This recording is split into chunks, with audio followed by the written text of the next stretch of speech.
Introducing the perfect omelet recipe for your breakfast or brunch needs. This quick and easy recipe will have you whipping up a delicious omelet in no time.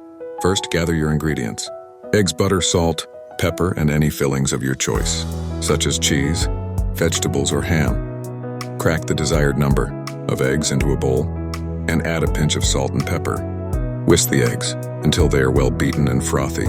Next, heat a non-stick frying pan over medium. Heat and add a knob of butter. Once the butter has melted and is sizzling, pour in the beaten eggs. Let the eggs cook undisturbed for a minute or two, allowing the bottom to set while the top is still slightly runny.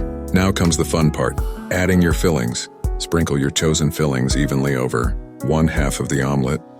Using a spatula, carefully fold the other half of the omelet over the filling, creating a half-moon shape. Cook the omelet for another minute or so until the fillings are heated through and the omelet is cooked to your liking.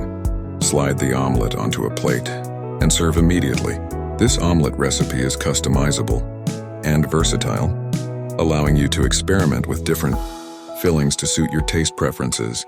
Whether you prefer a classic ham and cheese omelet or a vegetable-packed delight, the possibilities are endless. So there you have it, a simple and delicious omelet recipe that is sure to become a staple in your breakfast repertoire. Happy cooking!